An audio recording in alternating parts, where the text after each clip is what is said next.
Perdão, Senhor, pequei mais uma vez, tenho vergonha de mim. Jamais pensei que um dia eu fosse errar tanto assim. Lave o meu coração, como fizeste com teu servo Davi. Perdão, Senhor, e arranque do meu peito todas essas paixões, e junto com orgulho apague as transgressões. Quebre agora os grilhões que me impedem de servir só a ti. E então serei digno de entrar de novo em tua presença. E então serei digno de ser chamado de teu filho.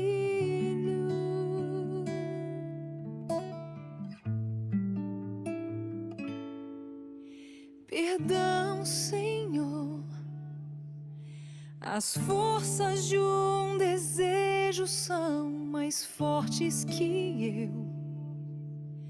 A dor e o fracasso me trancaram num breu. Traga de volta a luz e me devolva o caminho da cruz. E então serei digno de entrar de novo em tua presença.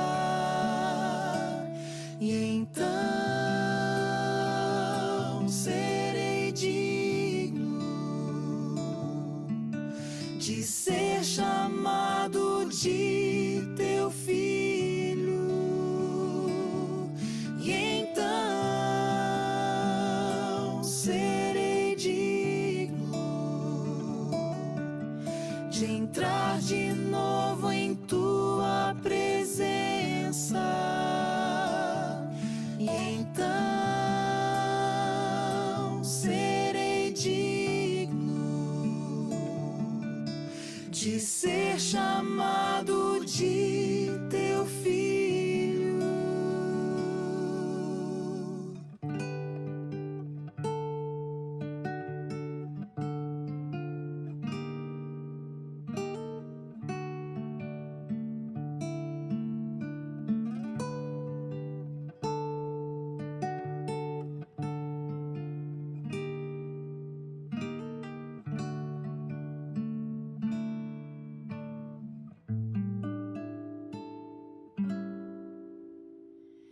Perdão, Senhor.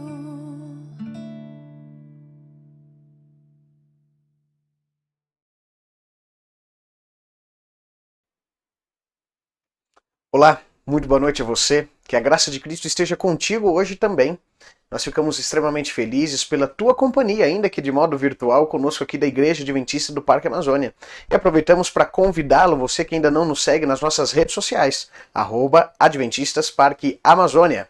Também não se esqueça de deixar o seu pedido de oração. Nós queremos interceder por você neste momento. Então deixe aqui nos comentários do Instagram, do YouTube, deixe aqui o seu pedido de oração ou o seu agradecimento, compartilhar uma bênção que você recebeu também. Com certeza ficaremos muito felizes com o seu agradecimento ou também com o seu pedido.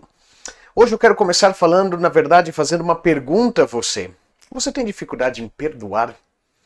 Certa vez uma pessoa chegou para mim e falou: pastor, eu tento perdoar, eu me esforço para perdoar, mas eu não consigo esquecer o que a pessoa fez para mim. Sabe, muitas vezes nós temos dificuldades em perdoar justamente porque não entendemos o que é de fato perdão. E é justamente este o objetivo desta mensagem desta noite. Entendermos o que é perdão, como ele nos alcança e como pode alcançar outras pessoas também. Por isso eu quero, antes mesmo de ler o texto bíblico, desconstruir com você alguns mitos que existem com relação ao perdão. O primeiro mito que existe, e que nós criamos este mito, é de que quem perdoa, esquece. Você já deve ter ouvido isso. Pois bem, talvez o nome disso seja amnésia, Alzheimer, qualquer outra coisa, mas perdão não é. Muitas vezes nós olhamos para a Bíblia, por exemplo, o livro de Isaías fala que Deus se esquece dos nossos pecados, lança lá nas profundezas do mar. É claro que o texto bíblico está fazendo referência ao fato de Deus não tomar uma atitude em relação direta àquilo que eu mereço pelo meu pecado. Mas claro, através de Jesus Cristo, essa atitude foi tomada. Entretanto, perdoar não é esquecer. Na verdade, muito pelo contrário. Perdoar é um processo de cicatrização. Como assim? Por exemplo, nós entendemos que o perdão em si, a gente esquecer das coisas que as pessoas fizeram, não é possível. Afinal de contas, a gente até pode perdoar alguém, mas na primeira falta que essa pessoa venha cometer conosco, nós lembramos de todos os erros dela no passado. Perdoar não é esquecer. Perdoar é lembrar de uma forma diferente. Perdoar é quando eu me esqueço da dor, mas não do que aconteceu. Eu me lembro certa vez quando criança, lá no interior de São Paulo, cidade de Pirassununga, estávamos brincando quando era criança com alguns amigos e fomos buscar uma pipa que havia caído num matagal atrás de casa. Havia uma cerca para passarmos e entrarmos neste matagal e todos fomos, um na sequência do outro, segurando o arame farpado, um para baixo, outro para cima, para conseguirmos passar. E quando chegou a minha vez de passar, eu com todo cuidado para não ser espetado por aquele arame, um amigo meu vem com tudo e empurra a minha perna, o arame entra no meu joelho e corta de um lado ao outro. Naquele momento eu não sabia como reagir. Raiva, estresse, entre tantas outras coisas. Pois é, naquele momento me causou muita dor, sangrou e passou dias e dias até cicatrizar isso. Hoje quando eu olho essa marca no meu joelho, isso não me causa mais dor. Entretanto, eu lembro do que aconteceu. O perdão é a mesma coisa. Nós lembramos do que aconteceu, mas isso já não nos causa mais dor. Então se alguém disser para você que quem perdoa esquece, pode dizer que esse mito ele não existe. Outro mito que foi criado com relação ao perdão, tudo volta a ser como era antes. Você já deve ter ouvido falar isso. Mas você sabe muito bem que isso é impossível. Se você pegar um copo de vidro, por exemplo, e jogá-lo ao chão, ele vai se despedaçar, estilhaçar. E você sabe que é impossível reconstruí-lo. Você pode até tentar usando uma cola, tentar construir pedaço por pedaço. Mas nunca vai voltar a ser o que era antes. Com o perdão é da mesma coisa. Muitas vezes, quando alguém nos ofende, ou quando nós ofendemos alguém, nós passamos a entender que, em certas circunstâncias, nós precisamos mudar a nossa forma de agir, para que o relacionamento continue a existir. Não volta a ser como era antes, mas agora eu penso de uma forma diferente, procuro agir de uma forma diferente, para que este relacionamento ele passe a ser algo duradouro. Um outro mito que existe com relação ao perdão, o perdão é um evento pontual e não um processo. Como eu falei para vocês, o perdão ele é como um processo de cicatrização. Às vezes as pessoas entendem que é o simples fato de dizer que perdoa, tomar a decisão de perdoar alguém, já elimina qualquer dor, qualquer mágoa do seu coração. E nós sabemos que não é assim. E é interessante porque dentro desse processo que é o perdão, o tempo ele é relativo. Existem pessoas que têm facilidade em perdoar, então em pouco tempo a ferida já está cicatrizada. Por outro lado, existem pessoas que não conseguem cicatrizá-las de imediato. E isso leva tempo, meses, anos talvez. Você já reparou como as crianças elas têm esse processo de cicatrização, esse processo de cura da enfermidade aqui do coração de uma forma muito mais rápida? Quando a gente é criança, por exemplo, brigávamos um com o outro, era coisa de 5 minutinhos e tudo já estava voltando ao que era antes. As crianças têm essa facilidade. Mas parece que a gente, quando cresce, desaprende a ser criança, inclusive neste aspecto. Talvez por isso que a Bíblia nos fala que devemos ser como crianças. Desconstruindo esses mitos, nós vamos entender através dessa história que vamos estudar hoje, justamente esta realidade. Por que é importante eu perdoar? Ou, acima de tudo, o que é perdão? Eu preciso entender isso para que eu seja capaz de perdoar as pessoas à minha volta. Para que eu seja capaz de exalar esse perdão que um dia eu recebi. E eu quero convidar você a pegar a sua Bíblia nesse momento, quer seja no seu smartphone ou a Bíblia física mesmo, e abrir comigo lá no Evangelho de João. Evangelho de João, no capítulo 8, nós encontramos uma história peculiar que nos ensina qual o maior objetivo do perdão. E quando nós entendemos isso, nós temos facilidade, talvez, em perdoar. Eu quero que você abra sua Bíblia, João capítulo 8, a partir do versículo 1. Acompanhe comigo o texto. Não se esqueça de deixar aqui embaixo o seu pedido de oração, o seu agradecimento. Nós queremos orar por você no final deste culto. E nós convidamos você a deixar aqui o seu comentário também. O texto bíblico, antes de nós lermos, eu quero convidar você a fechar os seus olhos nesse momento para juntos pedimos a iluminação do Espírito Santo. Senhor nosso Deus, nós queremos pedir a tua ajuda neste momento, Pai. Todos nós sabemos da necessidade do perdão que temos, quer seja de recebê-lo ou de darmos aos outros. E é por isso que nós pedimos que através da tua palavra, o Senhor ilumine a nossa mente para que entendamos o que é perdão e o quão importante ele é em nossa vida. Pedimos todas estas bênçãos, agradecidos no nome de Jesus. Amém. A partir do verso 1 do capítulo 8, João descreve da seguinte forma. Jesus, entretanto, foi para o Monte das Oliveiras. De madrugada, voltou novamente para o templo, e todo o povo ia ter com ele. E assentado, os ensinava. Os escribas e fariseus trouxeram à sua presença uma mulher surpreendida em adultério, e fazendo-a ficar de pé no meio de todos ali, disseram a Jesus, Mestre, esta mulher foi apanhada em flagrante adultério. E na lei nos mandou Moisés que tais mulheres sejam apedrejadas. Tu, pois, o que dizes? Isto diziam eles tentando, para terem de que o acusar. Mas Jesus, inclinando-se, escrevia na terra com o dedo. Como insistissem na pergunta, Jesus se levantou e lhes disse, aquele que dentre vós estiver sem pecado, seja o primeiro a lhe atirar a pedra. E tornando a inclinar-se, continuou a escrever no chão. Mas ouvindo eles esta resposta e acusados pela própria consciência, foram se retirando um por um, a começar pelos mais velhos até os últimos, ficando só Jesus e a mulher no meio onde estava. Erguendo-se Jesus e não vendo a ninguém mais além daquela mulher, perguntou-lhe, mulher, onde estão os teus acusadores? Ninguém te condenou? Respondeu ela, ninguém, Senhor. Então lhe disse Jesus, nem eu tampouco te condeno. Vai e não peques mais. Muito bem. É importante nós entendermos alguns detalhes dessa história que fazem total diferença na nossa compreensão. Se você se lembra muito bem, a partir do capítulo anterior, nós entendemos que Jesus estava ali na região do templo. O texto começa dizendo que Jesus, talvez no findar do dia, ele vai em direção ao Monte das Oliveiras para orar. E esse era um hábito constante de Jesus. Passou noites e noites em claro orando. E Jesus foi ao Monte das Oliveiras orar pedindo força ao Pai para lidar com as circunstâncias diversas que ele teria que enfrentar aqui neste mundo.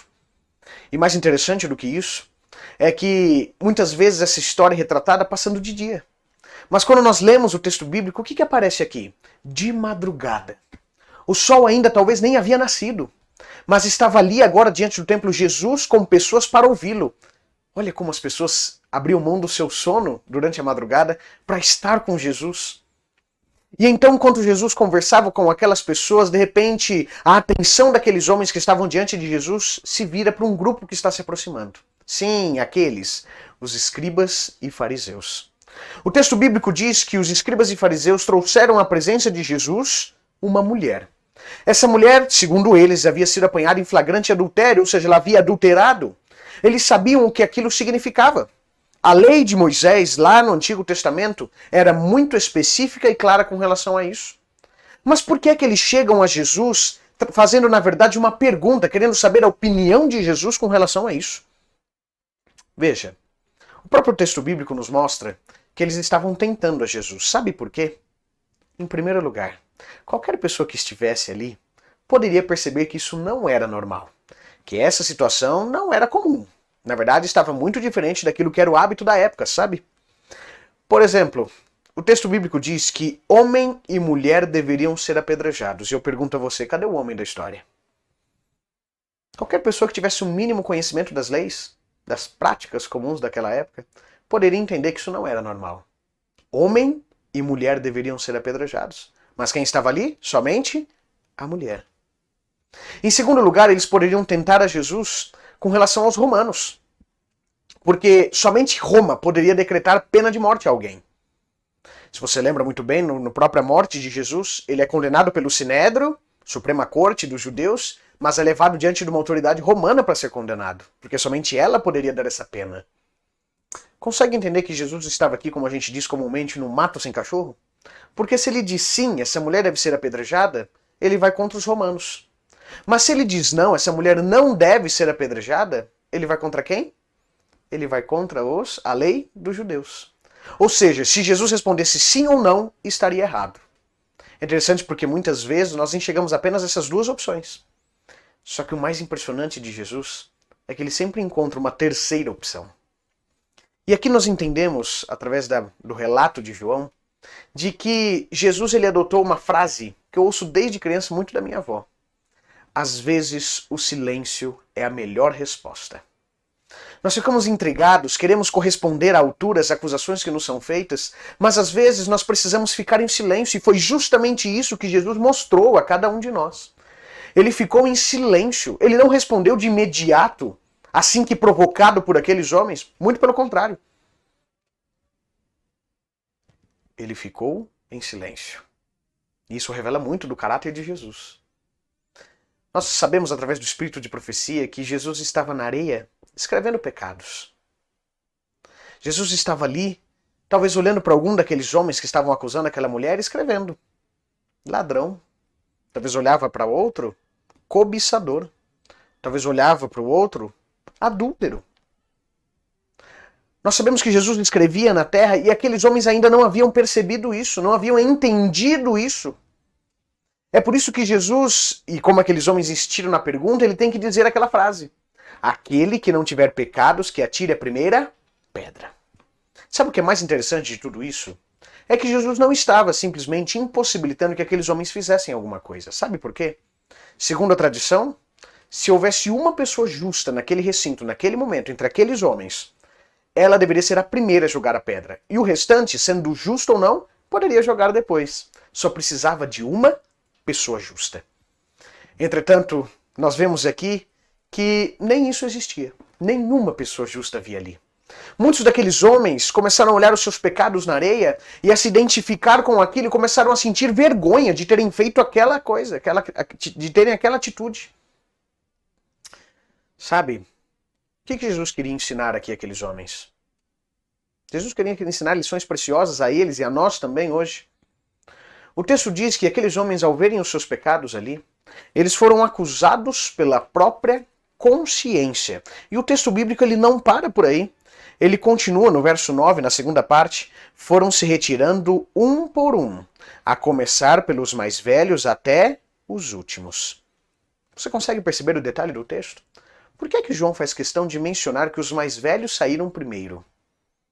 Ele poderia dizer que um a um foram saindo. Na Bíblia não existe coincidência. João aqui, ele é assertivo. Sabe por quê? A melhor resposta que eu encontrei para esse questionamento, para esta pergunta, foi a seguinte. Aqueles homens, os fariseus e escribas, eles eram considerados na época os líderes religiosos. Igual hoje, se você quer ser um bom cristão, seja como fulano, seja como Beltrano. Naquela época, na visão dos judeus, se você quer ser um bom judeu, você deve ser igual a um fariseu. O exemplo a ser seguido por todas as pessoas. E obviamente que todos aqueles homens, eles tinham seus discípulos próximos, que aprendiam com eles, que aprendiam com suas teorias, que aprendiam com as suas ideias, mas também com as suas práticas. E você sabe muito bem que a sociedade, de modo geral, ela cobra muito mais daquele que é mais experiente em detrimento daquele que é menos experiente. Por exemplo, se uma pessoa de 50 anos cometer um erro, geralmente as pessoas não admitem. Mas se uma pessoa aos seus 17, 18 anos cometer o mesmo erro, é admissível, está aprendendo, está evoluindo, está crescendo, a cobrança é menor. Então é bem possível que aqueles homens, ao verem seus pecados escritos na areia, tenha sido justamente esta a reação deles. Eles se sentiram envergonhados de estar fazendo aquilo com aquela mulher. Na verdade, não com aquela mulher simplesmente, mas com Jesus. Eles estavam envergonhados. Olharam para os seus discípulos e pensaram, eu deveria estar dando exemplo para eles, mas não é isso que eu estou fazendo. E por isso João faz questão de mencionar, os mais velhos saíram primeiro, para depois os últimos. Sabe, é importante como essa história ela reflete um pouquinho a respeito do perdão de Deus. Porque até aqui nessa história, todo esse relato que nós encontramos aqui, o que nós podemos perceber? essa mulher não tem voz ativa. O futuro dela está sendo decidido naquele momento, se ela iria viver ou não, e ela nem poderia dar a sua opinião. Nem poderia falar nada. Aqueles homens acusando ela e Jesus por outro lado, levando eles a um bom senso, mas aquela mulher não poderia falar nada. E aí então quando Jesus ele vê aquelas pessoas se afastando, as pedras caídas no chão, talvez aquela mulher cabisbaixa ainda, com medo do que iria acontecer, Jesus então agora se vira, agora sim ele se vira para aquela mulher. Fala, mulher, onde estão os teus acusadores? Já reparou que às vezes Deus faz umas perguntas que na nossa visão humana parece não fazer sentido? Jesus sabia o que havia acontecido, Jesus provocou aquilo. Por que é que ele perguntou aquilo para aquela mulher? Às vezes as perguntas de Deus na Bíblia servem justamente para que o ser humano ele pare e reflita sua condição, mas acima de tudo aquilo que Deus quer fazer nele. Lembra quando Deus chega para Adão e Eva lá no Jardim do Éden? Onde vocês estão? Deus sabia onde eles estavam, mas eles precisavam cair em si, da sua real situação, do quanto o pecado lhes afastou de Deus. É justamente essa a intenção de Jesus com essa mulher. Quando ele se vira para ela e pergunta, mulher, onde estão os teus acusadores? Ele está falando, mulher, preste atenção que eu estou fazendo por você. Eu já comecei esse processo de cura, esse processo de perdão, mas eu vou terminar ainda, eu não acabei por aqui. Eu não simplesmente livrei você da culpa. Não é isso. Então agora aquela mulher pode levantar o seu rosto, olhar à sua volta e perceber, Senhor, foram embora. Ninguém me condenou. Sabe, se Jesus tivesse parado aqui, nesse momento, nessa frase, quando ele diz, nem eu tampouco te condeno, estaria pregando uma graça barata. Sabe o que é isso? É aquela ideia de que não importa o que eu faça, não importa as minhas ações, se eu aceitar simplesmente a graça, é mais do que suficiente dizer que aceitei. Não se preocupa com as minhas atitudes. Não se preocupa com aquilo que eu tenho a oportunidade de refletir na vida das pessoas. Jesus ele está ensinando àquela mulher que o perdão em si, ele quer gerar uma única coisa na nossa vida. E ele tem essa única função. Ele fala para a mulher, nem eu tampouco te condeno, mas aí vem o complemento, que ensina muito a gente. Nem eu tampouco te condeno, vá e não peques mais. Por que Jesus fala isso? Você já reparou? Você acha mesmo que nós, como seres humanos que somos capazes de não pecar? Na Bíblia existe uma distinção de pecados e é importante. A gente costuma dizer que pecado é tudo igual. Não é. Na Bíblia nós temos, pelo menos no Antigo Testamento, 12 ou 13 palavras diferentes para tratar sobre o pecado. No Novo Testamento temos algumas também. E talvez a principal distinção que a Bíblia faça de pecado é o pecado da rebelião e o pecado de errar o alvo. E é isso que eu quero explicar para você nesse momento. O pecado de rebelião é igual uma criança que é orientada pelos seus pais, não coloque o dedo na tomada. Senão você vai levar um choque. Ela sabe que vai levar um choque porque ela foi informada disso. Entretanto, ela decide por consciência própria colocar o seu dedo na tomada. Esse é o pecado de rebelião.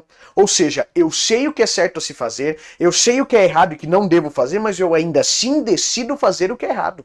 É o pecado que nós falamos do punho erguido, uma afronta a Deus, porque eu estou decidindo conscientemente pecar. Por outro lado, existe um outro pecado na Bíblia, que é o pecado de errar o alvo. Como assim? Imagine você, eu me lembro quando criança, no clube de desbravadores, estávamos fazendo a especialidade de arco e flecha.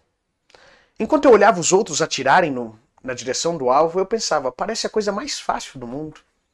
Mas quando eu peguei o arco na minha mão e a flecha também para atirar, a minha intenção era acertar bem no meio do alvo e eu achava que era fácil. Mas quando eu atirei de 5 tentativas, 3 foram fora do tablado, uma pegou na pontinha e outra dentro do círculo, mas naquela parte maior. É claro que no primeiro erro que eu tive, eu fiquei frustrado. E na segunda tentativa, onde eu estava tentando acertar? No meio. É mais ou menos isso que funciona o pecado de errar o alvo. Eu erro, mas na próxima tentativa eu vou buscar fazer o que é certo. Eu vou tentar acertar o alvo. Eu vou tentar fazer aquilo que Deus espera de mim. Quando Jesus ele se vira para aquela mulher e fala, nem eu tampouco te condeno, vai e não peques mais, ele não estava falando simplesmente que ela poderia viver uma vida perfeita, muito mais do que isso. Ele estava dizendo para ela o seguinte, mulher, deixe a rebeldia de lado. Você pode até cometer pecados ocasionais, errar o alvo, porque você tem uma natureza pecaminosa ainda. Entretanto, busque viver a vontade de Deus na sua vida. E aqui nós encontramos qual é o principal objetivo do perdão. Perdão, ele visa transformação. Se o perdão que eu der a alguém, o que eu receber de alguém, não visar transformação, de nada me adianta. O que é perdão para você? Você tem tido dificuldade para perdoar? É difícil, eu sei. Todos nós temos as nossas lutas. Antes mesmo de estarmos dispostos a nos relacionarmos com alguém, nós precisamos ter algumas certezas. E talvez a principal certeza que existe é que nós vamos errar. Você erra para com seu cônjuge, erra para com seus filhos, e eles para com você.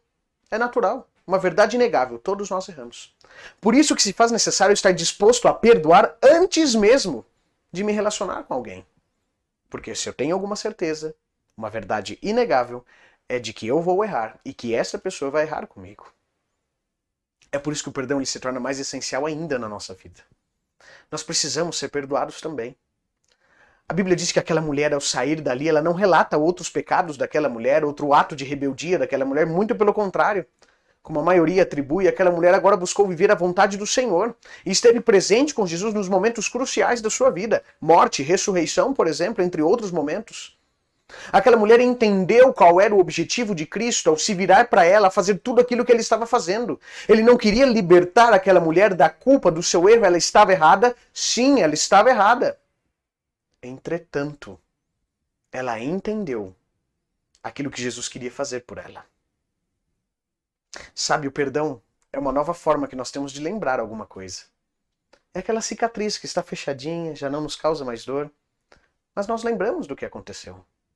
O perdão nos dá uma nova perspectiva da manhã. Talvez você tenha carregado uma culpa dentro de você. Culpa esta que o seu cônjuge não sabe, que a sua família não saiba, mas tem existido. Isso parece que fica te corroendo por dentro. Parece que isso tira um pouquinho do seu sono, da sua paz. Quantas e quantas pessoas hoje não conseguem ter uma perspectiva de futuro porque ficam presas ao passado? Porque se sentem culpadas por alguma coisa que falaram, por alguma coisa que fizeram. Todos nós temos culpa dentro do nosso coração. Mas quando nós entendemos que assim como para aquela mulher, Jesus hoje nos oferece o mesmo perdão, nós entendemos que nós não precisamos mais ficar refém de nada destas coisas. O perdão, ele me dá uma nova perspectiva de vida. O perdão me faz enxergar o amanhã. E se você talvez tenha dificuldade para perdoar alguém, lembre-se de tudo que eu falei neste momento, lembre-se dessa frase. Não existe nada de ruim que eu possa fazer para alguém que seja pior do que aquilo que eu faço para Deus todos os dias. E se Ele foi capaz de me perdoar, por que eu tenho tanta dificuldade em perdoar? Que nós sejamos capazes de entender o que é perdão de Deus. Que o perdão de Deus, ele quer me transformar. Para melhor, me transformar mais parecido, mais semelhante a Ele. Você precisa de perdão? Receba-o. Você precisa eliminar a culpa do seu coração? Elimine. Afinal, o próprio apóstolo Paulo nos diz, agora, pois, nenhuma condenação há para os que estão em Cristo Jesus. Que você tenha essa certeza nessa noite. Pegue esse perdão, ou melhor, pegue essa culpa e elimine ela. Se você não consegue esquecer, não tem problema, porque perdoar não é esquecer, mas é uma nova forma de lembrar. Deus ele quer transformar a você hoje através do perdão. Por isso, aceite o perdão que está sendo disponibilizado a você, para que muito mais do que receber, você seja capaz de compartilhar o perdão na vida das pessoas. Posso orar com você nesse momento? Se você ainda não deixou o seu pedido de oração, ainda é tempo. Deixe aqui o seu pedido de oração, o seu agradecimento, nós vamos orar por você. Feche os seus olhos onde você estiver. Senhor nosso Deus, nós queremos agradecer a Ti, Pai. Agradecer porque nós entendemos qual é a nossa realidade. Nós não somos diferentes daquela mulher adúltera que nós lemos no texto de João capítulo 8. Somos iguaizinhos. Talvez os nossos pecados são diferentes, mas somos pecadores. Somos falhos, imperfeitos. A nossa mente sempre planeja fazer aquilo que é errado, Pai. E muitas vezes, quando nos deparamos com esta realidade, nós ficamos frustrados, porque nós até queríamos fazer aquilo que é certo. Queríamos fazer o bem para as pessoas, mas isso a gente não consegue. Mas nós entendemos, Pai, que o Teu perdão, quando nós aceitamos Ele em nossa vida, é capaz de nos transformar, é capaz de mudar a nossa realidade. Por isso nós pedimos neste momento, Pai, que o Senhor nos ajude a nós eliminarmos a culpa que existe dentro do nosso coração. Independentemente do que esta pessoa que está me assistindo tenha feito, falado, independentemente de qualquer coisa, por pior que seja o seu pecado, que ela possa entender que o Senhor já não condena ela, porque Cristo Jesus recebeu a nossa condenação na cruz do Calvário. E nós somos gratos a Ti, Pai. Nos transforme, nós aceitamos neste momento o Teu perdão, para que nós tenhamos uma perspectiva de futuro. É o nosso maior desejo, Pai. E nós pedimos isso no nome daquele que carregou a nossa culpa, Jesus Cristo. Amém.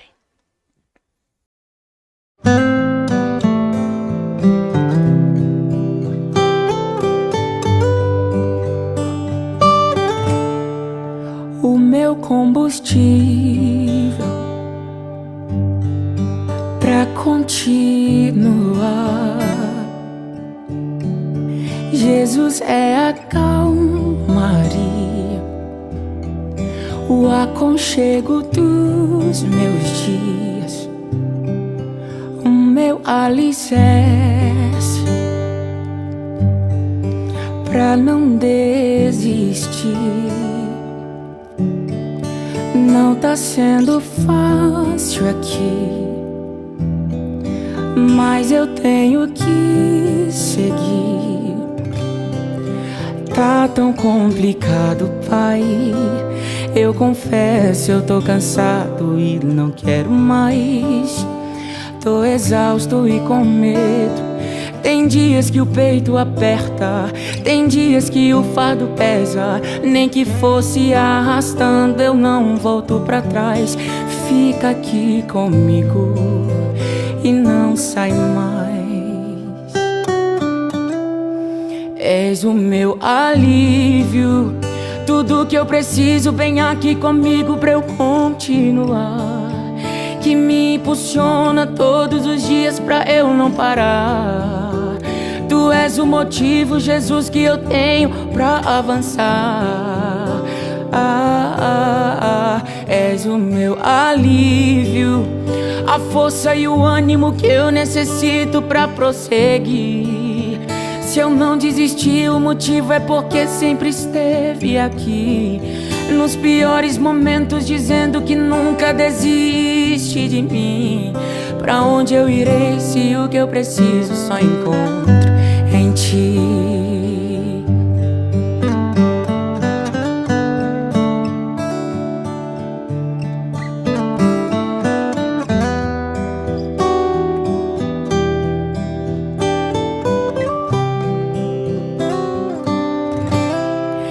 Tá tão complicado, Pai.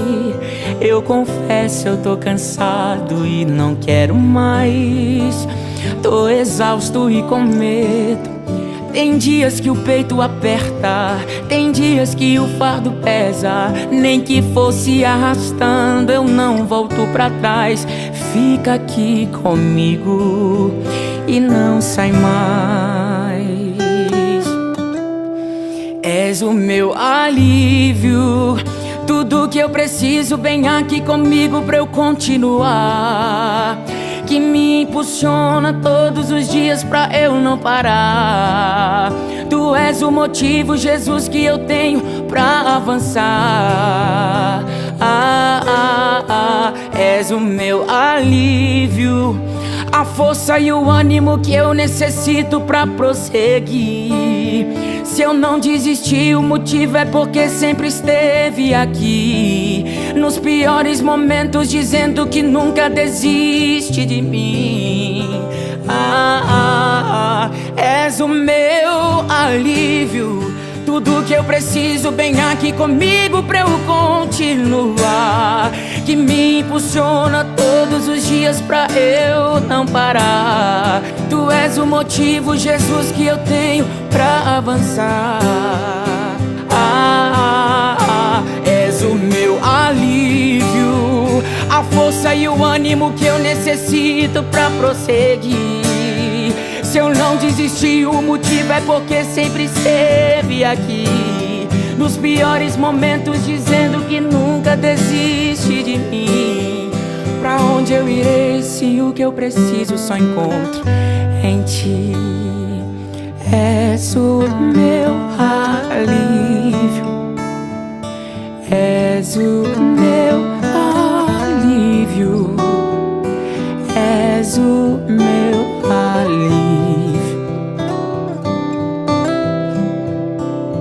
ali.